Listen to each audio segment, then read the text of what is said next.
구원의 길 8번째. 제가 전에도 한번 말씀드린 적이 있는데 제 고향은 이제 청송입니다. 다녔던 교회가 도동교회입니다. 어릴 때 주일학교 때 교회에 가면 양쪽에 이렇게 천정에 보시면 이렇게 표 같은 거 이렇게 써놓습니다. 1년표가 있고 그 다음에 무슨 목표가 있는데 첫 번째 목표가 뭔지 압니까? 다른 구절은 제가 기억이 안 납니다. 첫 번째 1 딱 써놓고 술은 막이다 이렇게 적어놨어요. 그게 너무 강렬하게 왜 강렬하게 왔냐면 저희 아버지가 말술 하시는 분, 드시는 분이었어요. 막걸리를 드시면 끝장을 보시는 분이었어요. 그래서 심지어 하루 저녁에는 아무리 찾아도 초겨울이었는데 아마 한겨울이었는지 기억이 안 나는데 밤새도록 아버지 찾으러 다녔는데 결국 어디서 찾은지 압니까? 안 그러면 얼어 죽었을 텐데 거름더미에 쓰러져 주무시고. 여러분 거름이라는 게요. 겨울에는 거름덩이에 따뜻하거든요. 김이 막 모락모락 올라오고 왜 발효가 되니까. 거기 쓰러져 주무셨는데 이게 술이라는 것 때문에 너무너무 힘들었어요. 우리 아버지가 그렇게 제발 제 기도 제목이 우리 아버지 술만 안 마시면 좋겠다. 요즘은 안 되지만 노란 주전자 들고 막걸리 심부름 엄청 많았어요. 몰래 먹기도 했습니다. 어쨌든 이 술은 사탄이고 마귀다라는 구절이 제 가슴에 남아 있습니다. 여러분 과거 교회에는요 선교사님들이 와서 조선 사람들이 보니까 술을 너무 많이 마시니까 금주가를 만들었어요. 그래서 물론 한국 사람이 이 가사를 만들었지만 선교사들이 이 금주가를 만들려고 이야기를 해서 이름이 갑자기 생각납니다. 금주가를 만들었어요. 금주가가 어떤 내용이냐면 보지도 말라 술, 먹지도 말라 술, 삼천리 반도가 술로 망하는구나. 2절은 무슨 술이 독주다. 3절에는 어떤 내용이냐면 전국 술값 다 합하여 학교를 세우자. 이런 3절까지 금주가가 나중에 인터넷 한번 찾아보면 금주가 한번 찾아보면 재미있습니다. 가사를 읽어보면 어릴 때 어렴풋이 이제 그 금주가도 제가 한번 몇 번 들은 느낌이 있습니다.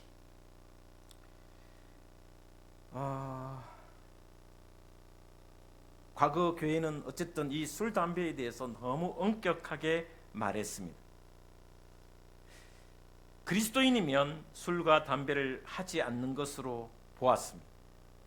그런데 문제가 뭐냐면 세상 사람들은 술, 담배 하지 않는 것이 그리스도인이고 복음이다 이렇게 생각하는 것이 세상 사람들의 기준이었어요. 술, 담배 안 하면 진짜 그리스도인이고 술, 담배 하면 엉터리 교인이고 이게 세상 사람들이 생각입니다. 지금도 가끔 전도하다가 보면 목사님 제가 술을 못 끊어가 교회 못 나가. 술을 못 끊어갖고 술 때문에 교회 못 나간다. 근데요 지금 우리보다 더 보수적인 교단이 고신이고 그 다음에 합동측이고 이런 교단인 성결교인데 목회자들이 술 설교 안 합니다. 왜냐하면 많이 먹기 때문에. 그러니까 성도들이 지금 술을 많이 먹기 때문에. 제가 만약에 설교에서 여러분 술, 담배 마음대로 하세요 그러면 만세 할 건데 그죠? 반대로 술, 담배는 절대 안 됩니다 라고 하면 목사님 그럼 그렇지 그렇게 할 분이 있을 것입니다. 성경에는 도대체 하나님께서는 주님께서는 오늘 우리에게 어떻게 말씀하시는지 한번 살펴봤으면 좋겠습니다. 그래서 구원의 길, 이 구원의 길이라는 것은 구원받고 어떤 삶을 살아가는가 그것을 제가 지금 계속해서 말씀을 드리는 겁니다. 교회 안에는 두 부류가 반드시 있습니다. 술, 담배를 하는 사람과 술과 담배를 전혀 하지 않는 분이 있습니다. 근데 문제는 술을 입에 대지도 않는 사람은 은근히 술 먹는 사람 보면 좀 엉터리다 라고 생각합니다. 가끔 한잔 하는 분은 이게 무슨 죄냐고, 그러면서 술, 담배 하지 않는 사람을 혀를 차면서 째째하게 뭐 그런 것 가지고, 그러면서 나하고는 안 통하는 사람이라고, 고리타분한 사람이라고 벌써 경계를 짓는 경우가 많이 있습니다. 초대교회도, 고린도 교회든지 로마의 교회든지 초대교회도 이 문제가 엄청난 심각한 고민이 있었습니다. 다투기도 했습니다. 제사 드린 음식을 먹어도 되나 먹지 못하느냐 하는 문제가 가장 큰 문제였습니다. 채식주의자와 육식주의자 간의 다툼도 있었습니다. 여러분, 당시에는 고기가 도살장에서 소든지 양이든지 잡히면 무조건 제단에서 제사를 드렸습니다. 파는 고기든 뭐 어떤 고기든 모든 고기는 제사를 먼저 드렸습니다. 제단에 드렸잖아요. 그러고 난 뒤에 시장에 내다 팔았습니다. 그러니까 제사 지낸, 그러니까 제단에 올려진 것도 있지만 시장에 나오는 것도 다 제단에 올려졌다가 나온다라는 것입니다. 근데 그리스도의 몸이요 하나님의 영이 거하시는 거룩한 백성이 어떻게 그 더러운 고기를 먹을 수 있는가? 이미 제물로 드려진 것이기에 먹지 않아야 된다라고 주장하는 사람들이 많았습니다. 절대 고기를 먹어서는 안 된다라는 이야기를 하는 사람들이 많았습니다. 반대로 예수님께서 하신 말씀처럼 입으로 들어가는 것이 더러운 것이 아니라 입에서 나오는 것이 더럽다라고 예수님 말씀하셔서, 또 어떤 사람은 먹는데 무슨 더러운 게 어딨냐고, 그러면서 상관하지 않고 어떤 고기든지 먹는 사람도 있었다라는 거예요. 교회 안에 어쨌든 이런 불편한 서로 관계가 있는 사람들이 많았습니다. 오늘 본 말씀의 내용이 또 날에 대한 이야기 나오거든요. 초대교회에 뭐가 힘들었냐면 안식일이 금요일 저녁부터 토요일까지입니다. 그런데 교회 다니는 사람은 안식일이 주일날, 부활절날을 주일로 지킵니다. 그러니까 정통 유대교에서 예수 믿는 사람들은 다 안식일을 이 주일을 토요일날 들어야 된다고 했습니다. 그런데 율법주의에 사로잡히지 않는 유대 크리스찬이 아닌 헬라 크리스찬이나 이방인들은, 또 그 중에 몇몇 유대 크리스찬들은 부활하신 날을 주일로 드려야 된다, 예배를 드려야 된다. 이 논쟁이 초대교회에는 끊임없이 있었어요. 생각해 보시면 이유가 되죠. 토요일 안식일이니까. 금요일 저녁부터 토요일까지 안식일입니다. 근데 지금 우리는 이 문제 가지고 논쟁할 이유가 하나도 없습니다. 왜? 이미 우리는 정해진 대로 주일, 일요일이 주일이기, 안식일이기 때문에, 주일이기 때문에 이 논쟁, 이 날에 대한 논쟁은 의미가 없습니다. 그리고 초대교회는 대부분들이 월상 예배를 특별하게 드렸습니다. 매월 첫날 1월 1일, 2월 1일 월상 예배를 특별하게 드렸습니다. 초대교회 문헌들을 보면 이날은 새벽에 일찍, 아니 낮에, 그날을 정말 특별하게 여겨서 하나님, 이 한 달 하나님께 있음을 고백하며 하나님께 나아가오니 하나님께서 우리를 인도하시고 이끌어 주시옵소서. 월삭에 대한 예배를 아주 특별하게 드렸습니다. 엄격하게 지키기도 했지만 특별하게 드렸다라는 것을 우리는 문헌들을 통해서 알 수 있습니다. 제가 오늘 이 음식에 대한 이야기, 술과 담배에 대한 이야기를 은퇴하기 전에 마지막으로 하고 안 하려고 합니다. 오늘 말씀을 잘 세게 듣고 더 이상 이 논쟁이나 혹시나 여러분 술 드시는 분이나 안 드시는 분이 이런 부분에 있어서는 더 이상 없었으면 좋겠어요. 물론 나중에 새 가족이 많아지면 한 번 더 할 수도 있겠다만 어쨌든 먼저 오늘 본 말씀 14절에 보면 이렇게 말씀하고 있습니다. 14절 말씀 같이 한번 보도록 하겠습니다. 14절 말씀 같이 보겠습니다. 시작.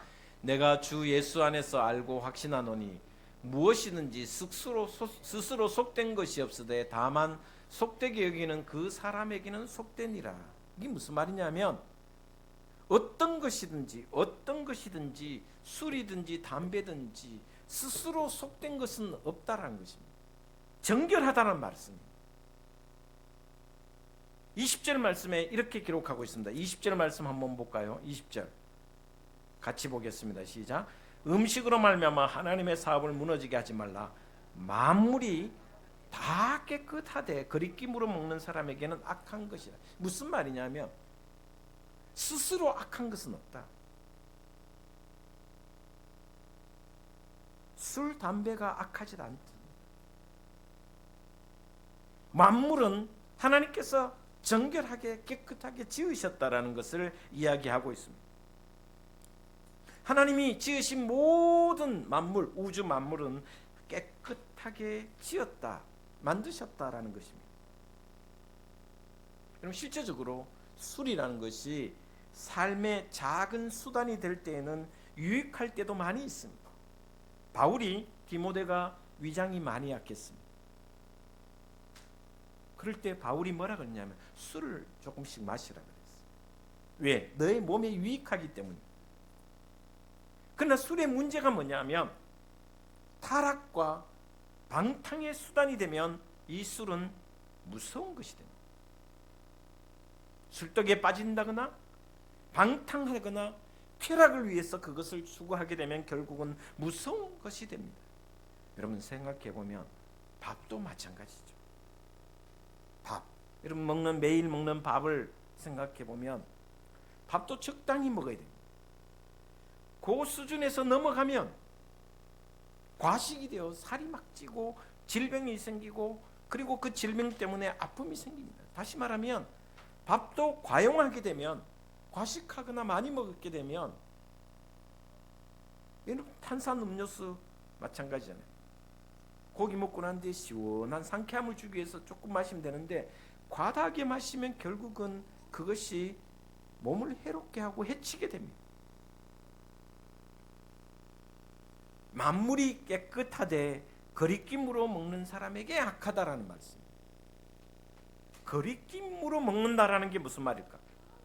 술을 먹으면서 담배를 피우면서 내가 이거 마시면 안 되는데 이런 생각을 가지고 있는 사람. 예를 들면 밥을 많이 먹으면서도 적당히 먹으면 한 80% 90% 정도 먹고 나면 이제 숟가락을 놔야 되는데 저도 가장 안 되는 게 이게 물욕이잖아요. 음식에 대한 맛있는데 어떻게 너무 맛있어요. 세상에 맛없는 음식이 하나도 없어요. 저는. 매운 거 빼고는 다 먹어요. 너무 맛있어요. 밥도 맛있고 뭐 국수도 요즘 국수를 못 먹습니다. 원래 제가 잔치국수 엄청 좋아했는데 경계선에 온 당뇨로 인해서 웬만하면 잘 안 먹어요. 근데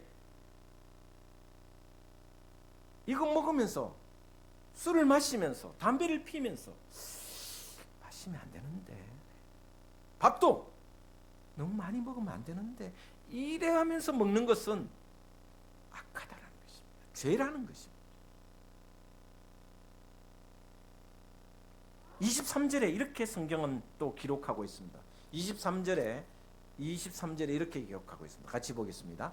의심하고 먹는 자는 정죄되었나니 이는 믿음을 따라 하지 아니하였기 때문이라. 믿음을 따라 하지 아니하는 것은 다 죄라 그랬습니다. 자, 상을 차렸어요. 밥상을 차렸는데 먹는 사람이 보고는 이 고기는 제사 드린 것 아닌가? 이거 제단에 바친 거 아닌가? 라고 의심하면서 먹지 말아야 돼요. 의심하는 순간 그것은 죄다라는 것입니다. 먹지 말아야죠. 제사 음식인데 라고 의심하면서 먹으면, 술 먹으면 이거 안 되는데 라고 하면 죄라는 것입니다.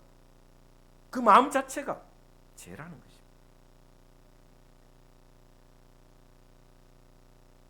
묻지 말고 먹으십시오.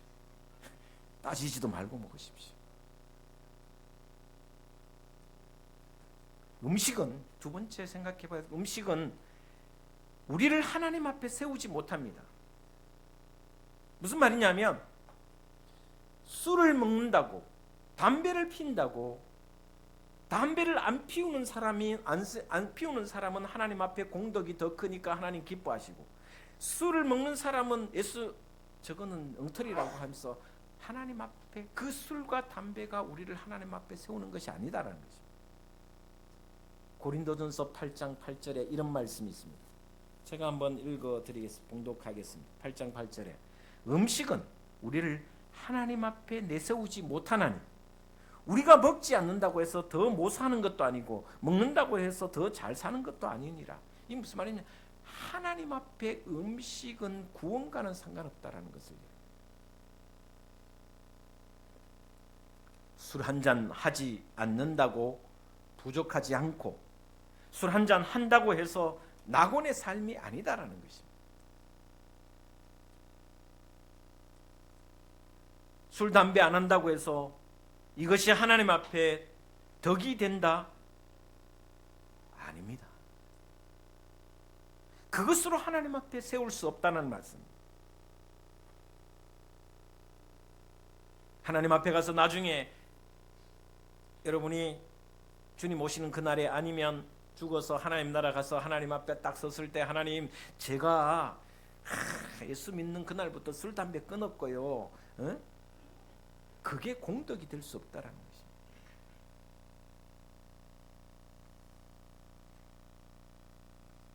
그리고 더 중요한 말씀, 술 담배 하지 않는다고 다른 사람을 정죄해서는 안 된다. 교회에서 가장 범하기 쉬운 죄가 뭔지 압니까? 그 사람 술 먹는다고, 술 어먹고, 앞에 생략하겠습니다, 괴롭힌다고, 정죄하는, 그리고 은근히 술 먹는 사람 왕따시키는, 그게 악이고 그게 죄다라는 것입니다. 교회 안에는 이 술, 담배 때문에 방탕주의와 율법주의가 있습니다. 기독교의 적이 이 두 가지입니다. 개신교의 적이 뭐냐? 율법주의, 끊임없이 정죄하는. 술과 담배를 하는 사람은 방탕주의에 빠질까 조심해야 되고, 술, 담배를 하지 않는 사람은 율법주의에 빠질까 조심해야 됩니다. 17절 말씀에 이렇게 말씀하고 있습니다. 17절 말씀 같이 보도록 하겠습니다. 14장 17절입니다. 같이 보겠습니다. 시작.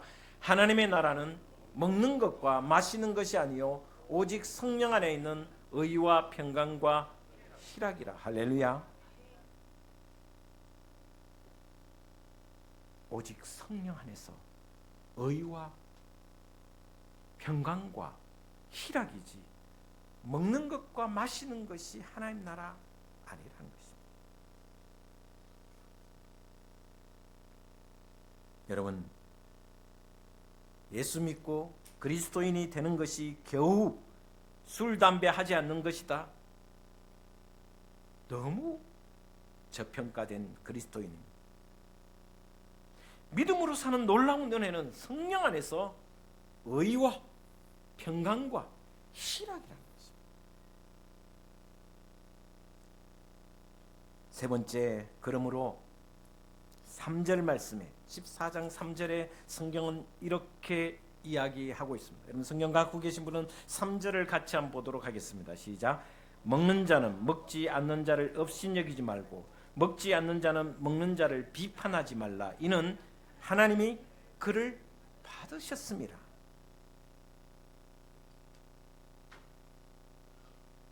안 먹는다고 먹는 자를, 술, 담배 하는 사람을 조롱하거나 비판하지 말라는 것입니다.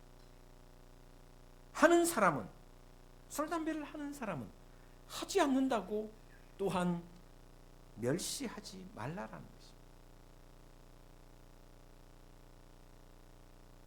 이 문제로, 이 음식 문제로 말미암아 같이 믿는 자를 실족하게 하는 자, 그것이 악이라는 것입니다. 그래서 15절 말씀에 정확하게 이렇게 말씀하고 있습니다. 15절 말씀 같이 한번 보겠습니다. 시작. 만일 음식으로 말미암아 내 형제가 근심하게 되면 이는 내가 사랑으로 행하지 아니함이라. 그리스도께서 대신하여 죽으신 형제를 내 음식으로 망하게 하지 말라. 음식으로 사람을 망하게 하지 말라. 15절에 이렇게 만일 음식으로 말미암아 내 형제가 근심하게 되면 이는 네가 사랑으로 행하지 아니한 것이다. 정죄하고 판단하는 것은 사랑이 없기 때문에,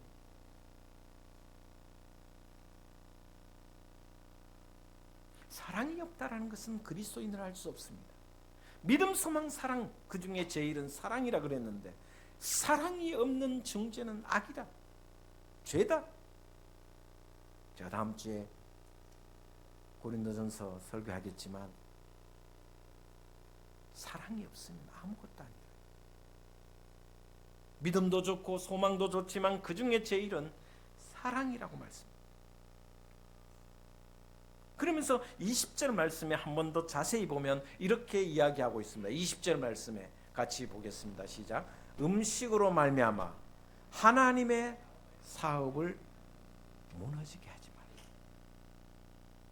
술, 담배 때문에 하나님의 사업을 무너지게 하지 말라. 먹는 사람은 안 먹는다고 째째하다고 자꾸 평가하지 말고, 안 먹는 사람은 저거 술, 담배 때문에 인생 망친다, 저게 구원받겠나, 자기 스스로 그렇게 하지 말라라. 하나님의 사업을 망하게 하는 사람이에요. 그래서 13절에, 오늘 본 말씀 13절에 이렇게 말씀하고 있습니다. 13절 한 번 더 보도록 하겠습니다. 시작. 그런즉 우리가 다시는 서로 비판하지 말고 도리어 부딪힐 것이나 거칠 것을 형제 앞에 두지 아니하도록 주의하라. 비판하지 말라. 부딪힐 것이나 싸울 것 있으면 그것을 형제 앞에 두지 말라. 논의하지 말라. 언젠가 기도해 줘라. 언젠가 저 사람도 은혜 가운데 있으면 술을 끊게 되겠지.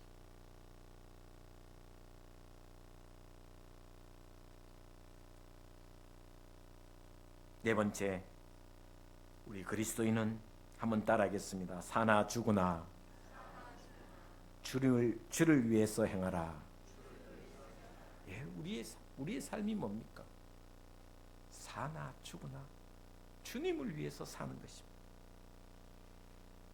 술을 마시는 사람도 마시지 않는 사람도 주님을 위해서 살아야 된다. 그래서 이 바울이 위대한 말씀을 하잖아요. 너희가 먹든지 마시든지 무엇을 하든지 다 하나님의 영광을 위하여 하라.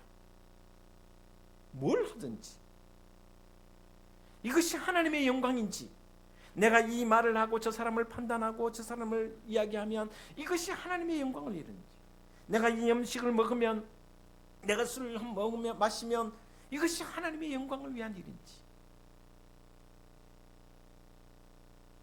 오직 주님을 위해 하라라고 말씀해주고 있습니다.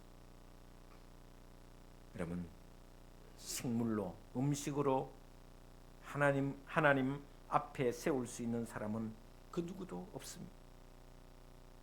먹는 자도 먹지 않는 자도 다 주님을 위해. 그러면서 이 모두를 사랑으로 하라고. 그것이 안 되면 바로 죄다, 악이다 라고 말씀하고 있습니다. 그러니 여러분은 교회에서 신앙생활하면서 이 음식에 대해서 방탕하지 않아야 됩니다. 과하지 않아야 됩니다. 그리고 율법주의가 되어서는 절대로 안 됩니다. 술 마신다고 왕따시키고, 담배 핀다고 저거 그리스도인가 믿는 사람 맞나? 저 교회 다닌다더니 웃기고 있네. 이렇게 해서는 안 된다는 거예요. 판단하지 마십시오. 판단하지 않아야 된다는 거죠. 정죄하지 말라야 됩니다. 마지막으로 5번째, 술과 담배가 다른 사람을 실족하게 하면 그것이 죄가 된다는 거예요. 여러분, 세상 사람도 그리스도인이 술, 담배 하지 않아야 된다는 것을 잘 알고 있습니다. 여러분, 하나님은 우리에게 자유를 주셨습니다. 그렇죠? 무엇이든 할 수 있는 자유를 주셨습니다. 그런데 그 어느 날 그 자유 속에, 그래, 하나님 자유 주셨으니 술 한잔 하지 뭐. 자유롭게 술 한잔 하는데 세상 사람이나 아니면 다른 교인이 그것을 봤다. 그리고 상처가 된다면, 유익을 끼치지 않는다면 해서는 안 된다는 것입니다. 바울은 이렇게 고백합니다. 내가 모든 사람에게 자유하였으나 스스로 모든 사람에게 종이 된 것은 더 많은 사람을 얻고자 함이니라. 내가 술, 담배를 하지 않는 것은 한 사람이라도 더 그들의 종이 되어서 한 사람이라도 더 주님께 돌아오기 위한, 우리 사명이 무엇입니까? 나로 말미암아 축복의 통로가 되고 나로 말미암아 그리스도인의 한 사람이 더 늘어나는 것이 축복입니다. 구원의 길의 핵심은 나를 통하여 하나님 영광 받으시는데 내 삶도 중요하잖아요. 그 삶을 통해서 다른 사람이 상처가 되지 않고 나의 삶을 보고 내 모습을 보고 하나님의 살아계심을 보고 하나님께 돌아오게 하는 것, 이것이 바로 바울의 고백이고 우리의 삶이 됩니다. 그래서 음식 하나하나에도, 말 하나에도, 말 한마디 하나하나에도 오직 하나님이 기뻐 받으시는 말과 행함이 되어야 되고, 더 나아가서 이 모든 것을 통하여 영혼이 돌아옵니다. 그래서 우리의 신앙이 하나님을 기쁘시게 하는 신앙, 그것이 바로 구원의 길 위에 서 있어 살아가는 우리의 모습이 되어야 된다는 것을 마지막으로 가르쳐주고 있습니다. 저와 여러분, 다시 새해를 맞이합니다. 새해는 율법주의나 방탕주의에 빠지지 않고 오직 하나님의 영광을 위하여 서로를 사랑으로 섬기며 격려하여 죄 가운데 빠지지 않고 오직 하나님의 영광을 드러내는 복된 믿음의 삶이 되기를 주 예수 그리스도 이름으로 축원을 드립니다. 기도하겠습니다. 하나님 감사합니다.